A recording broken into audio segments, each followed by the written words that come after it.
President পদ ছাড়ার প্রায় ৩ বছর পর হেগের আন্তর্জাতিক অপরাধ আদালত আইসিসি এর অনুরোধে গ্রেপ্তার করা হয়েছে ফিলিপাইনের সাবেক প্রেসিডেন্ট রদ্রিগো দুতার্তেকে।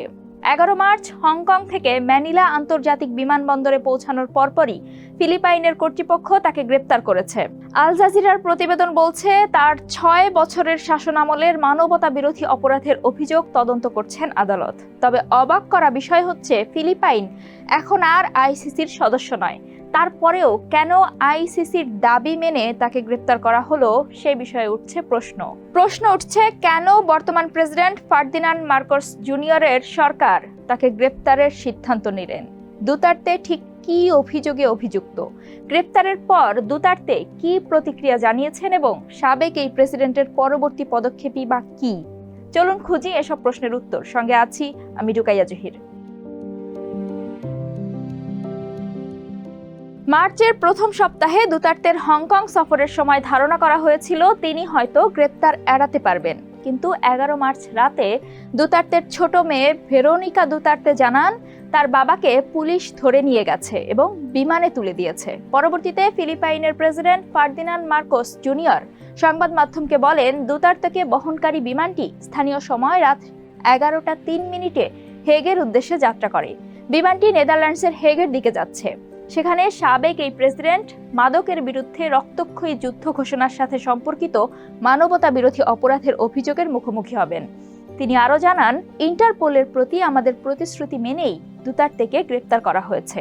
ইন্টারপোল সাহায্য চেয়েছিল এবং আমরা তা মেনে নিয়েছি, কারণ ইন্টারপোলের প্রতি আমাদের প্রতিশ্রুতি রয়েছে যা আমাদের পূরণ করতে হবে। ১১ মার্চ সকালে মার্কোস জুনিয়রের অফিস জানিয়েছে যে তারা কয়েক ঘন্টা আগে আইসিসির কাছ থেকে মানবতা বিরোধী অপরাধের জন্য গ্রেপ্তারি পরোয়ানার একটি অফিসিয়াল কপি পেয়েছে। তিনি এখন আইসিসি কর্তৃপক্ষের হেফাজতে আছেন। সরকারি বিবৃতিতে দুতার্তে সুস্থ আছেন বলে উল্লেখ করা হয়েছে। ফেসবুকে পোস্ট করা এক বিবৃতিতে প্রেসিডেন্ট মার্কোসের প্রধান আইনি পরামর্শদাতা জুয়ান পন্স এনরাইল বলেছেন যে ফিলিপাইনের আইনের সাথে দুতার্তের বর্তমান আইনি সমস্যার কোনো সম্পর্ক নেই।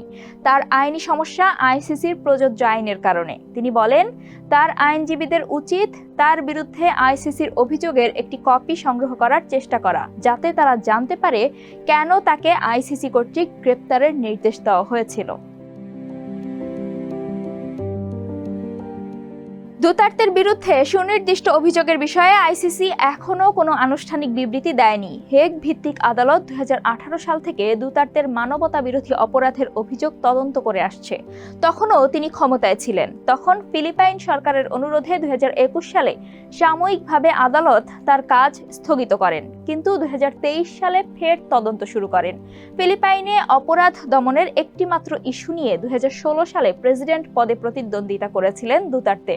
তার নির্বাচনী প্রচারণার সময় এবং পরবর্তীতে প্রেসিডেন্ট পদে থাকাকালীন তিনি বারবার পুলিশকে সন্দেহভাজন মাদক কারবারিকেও হত্যার নির্দেশ দিয়েছিলেন। এমনকি গুলি চালানোর ন্যায্যতা প্রমাণ করার জন্য সন্দেহভাজনদেরকে পাল্টা লড়াই করতেও উৎসাহিত করেছিলেন তিনি। নির্বাচনে বিজয়ী হয়ে ২০১৬ সালের ৩০ জুন ক্ষমতা গ্রহণ করেন দুতার্তে।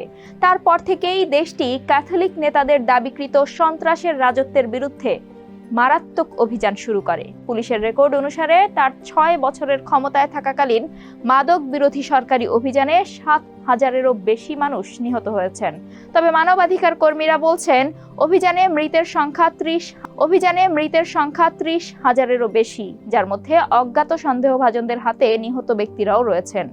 এই সন্দেহভাজনদের মধ্যে কেউ কেউ পরবর্তীতে পুলিশ অফিসার হিসেবেও প্রমাণিত হন, যদিও আইসিসির কাছে দাখিল করা অভিযোগে সকল মামলা অন্তর্ভুক্ত ছিল না। তবে মানবাধিকার কর্মী এবং ভুক্তভোগীদের পরিবারের আইনজীবীরা হেগ আদালতে জমা দেওয়া কয়েকশো মামলা থেকে প্রমাণ সংগ্রহ করতে সক্ষম হয়েছেন।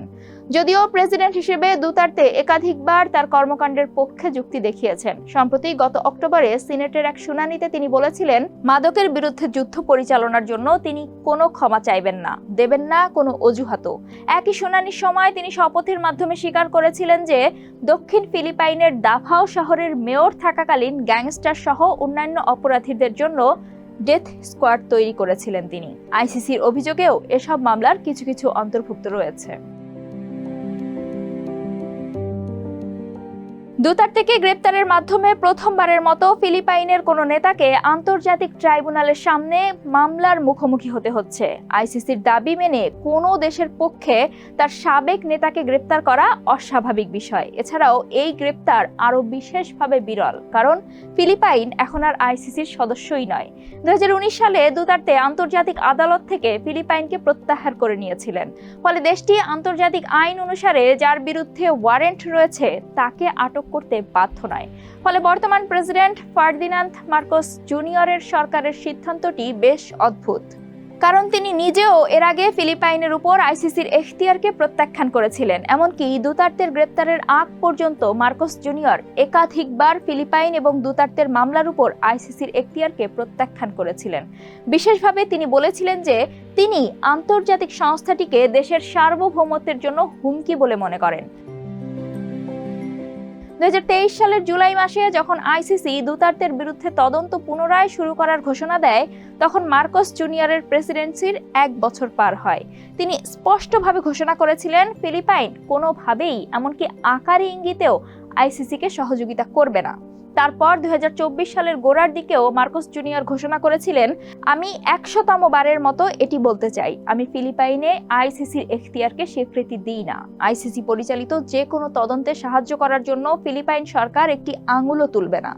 2024 সালের মার্চ মাসে জার্মানি সফরের সময় এবং একই বছরের এপ্রিলে ম্যানিলায় বিদেশি সংবাদদাতাদের সাথে এক বৈঠকে একই কথা পুনরাবৃত্তি করেন মার্কোস জুনিয়র। কিন্তু আইসিসির উপর সেই অবস্থানের ভিত্তি যে রাজনৈতিক সমীকরণ ছিল তা এখন পরিবর্তিত হয়েছে। ফলে মার্কোস জুনিয়র সরকার কি আইসিসি সম্পর্কে তাদের দৃষ্টিভঙ্গির পরিবর্তন করেছে? নতুন করে আলোচনায় সেই প্রশ্ন। 2022 সালে যখন মার্কোস জুনিয়র প্রেসিডেন্ট পদের জন্য আবেদন করেছিলেন, তখন তিনি দুতার্তের মেয়ে সারা দুতার্তের সাথে একজোট হয়ে প্রতিদ্বন্দ্বিতা করেছিলেন এবং তারা সিনিয়র দুতার্তের নীতি অব্যাহত রাখার প্রতিশ্রুতি দিয়ে বিপুল ভোটে জয়লাভ করেছিলেন। কিন্তু তাদের সেই জোট ভেঙে যেতে শুরু করে যখন দুতার্তে পরিবারের সমর্থকরা মার্কোস জুনিয়রের অপসারণের দাবি জানায়, কারণ তখন দুতার্তের একজন প্রভাবশালী যাজক এবং আধ্যাত্মিক উপদেষ্টা অ্যাপোলো কুইবলয়কে গ্রেপ্তার করা হয়েছিল। 2024 সালের শেষের দিকে ভাইস প্রেসিডেন্ট সারা দুতার্তে লাখ লাখ ডলার সরকারি তহবিলের অপব্যবহারের অভিযোগে কংগ্রেসে মার্কোস জুনিয়রের মিত্রদের দ্বারা অভিশংসিত হয়ে তদন্তের মুখোমুখি হন। তারপর থেকেই তাদের রাজনৈতিক জোটে ভাঙন শুরু হয়, যদিও অভিশংসন সত্ত্বেও তিনি ভাইস প্রেসিডেন্ট হিসেবে এখনো বহাল রয়েছেন। এরপর ওই বছরের মে মাসে অনুষ্ঠিত মধ্যবর্তী নির্বাচনের সময় দুই শিবিরই সর্বাত্মক রাজনৈতিক লড়াইয়ে লিপ্ত হয়। 11 মার্চ ফিলিপাইনের রাজধানীতে দুতার্তের বিমান অবতরণের সাথে সাথে পুলিশ কর্মকর্তাদের সাথে কথা বলার সময় একটি ভিডিও ক্লিপে তাকে বলতে দেখা গেছে, আমি যদি না মানি তাহলে আমাকে তোমাদের মেরে ফেলতে হবে। দুতার্তের ছোট মেয়ে ভেরোনিকা দুতার্তের ইনস্টাগ্রাম পোস্ট করা আরেকটি ভিডিওতে সাবেক এই নেতাকে কর্তৃপক্ষকে জিজ্ঞাসা করতে দেখা গেছে, আমি কি অপরাধ করেছি এবং আইনে কি আছে। তিনি আরও দাবি করেন, এখন আমাকে এখানে থাকার আইনি ভিত্তি ব্যাখ্যা করুন, কারণ স্পষ্টতই আমাকে এখানে আমার নিজের ইচ্ছায় আনা হয়নি, এটা অন্য কারোর। তবে 8 মার্চ হংকং সফরকালে আসন্ন গ্রেপ্তারের আশঙ্কা সম্পর্কে দুতার্তে বলেছিলেন, যদি এটা সত্যিই আমার ভাগ্য হয় তাহলে ঠিক আছে, আমি এটা মেনে নেব, এ ব্যাপারে আমার কিছুই করার নেই। এক বিবৃতিতে দুতার্তের সাবেক আইনি উপদেষ্টা সালভাদোর প্যানেলো এই গ্রেপ্তারকে বেআইনি বলে বর্ণনা করেছেন এবং বলেছেন যে সাবেক প্রেসিডেন্টকে গ্রেপ্তারের সময় তিনি আইনি সহায়তাও করতে পারেননি। দুতার্তের মিত্র এবং তার সাবেক শীর্ষ পুলিশ কর্মকর্তা সিনেটর রোনাল্ড ডেলা রোজাও এই গ্রেপ্তারের বিষয়ে প্রশ্ন তুলেছেন এবং সুপ্রিম কোর্টে একটি জরুরি মামলা দায়ের করেছেন। দুতার্তেকে পুলিশ হেফাজতে নেওয়ার পদক্ষেপকে জবাবদিহিতার জন্য ফিলিপাইনে একটি গুরুত্বপূর্ণ পদক্ষেপ বলে প্রশংসা করেছে মানবাধিকার গোষ্ঠীগুলো। আল জাজিরায় পাঠানো এক বিবৃতিতে ফিলিপাইনের আন্তর্জাতিক মানবাধিকার জোট ICHRP জানিয়েছে, দুতার্তের আটক কথিত মাদক যুদ্ধের হাজার হাজার শিকারের জন্য ন্যায় বিচারের দিকে একটি অভূতপূর্ব পদক্ষেপ। ICHRPর চেয়ারপারসন পিটার মার্ফি বলেছেন, দুতার্তের গ্রেপ্তার গণহত্যার মতো তার নৃশংস শাসনে জবাবদিহিতার সূচনা। মাদক যুদ্ধে নিহতদের মধ্যে পরিবারের সদস্য বা শিশুরাও ছিলেন এমন একদল নারীর সংগঠন রাইজ আপ এই গ্রেপ্তারকে স্বাগত জানিয়ে দুতার্তের বিচার চলাকালীন সতর্ক থাকার এবং নিবিড় পর্যবেক্ষণের কথা জানিয়েছে। গ্রেপ্তারের ঘোষণার আগে আল জাজিরার সাথে এক সাক্ষাৎকারে ভুক্তভোগীদের পরিবারের প্রতিনিধিত্বকারী আইনজীবী মারিয়া ক্রিস্টিনা কন্টি বলেন, ফিলিপিনোদের জন্য মামলার নিষ্পত্তি এবং বিচারের সাক্ষী থাকা অত্যন্ত গুরুত্বপূর্ণ, যাতে এটি আবার না ঘটে। তিনি সতর্ক করে দিয়ে বলেছিলেন, যদি আপনি এটি রেকর্ডে না রাখেন তাহলে ভবিষ্যতে এটি ঐতিহাসিক সংশোধনবাদের শিকার হতে পারে। ন্যায় বিচারের সাধারণ প্রেক্ষাপটে আমাদের এই বিশ্বাস ভেঙে ফেলতে হবে যে কেবল ধনী ও ক্ষমতাবানরাই ন্যায় বিচার অর্জন করতে পারে, বরং এটা প্রতিষ্ঠা করতে হবে যে ন্যায় বিচার দরিদ্র ও প্রান্তিকদের জন্য।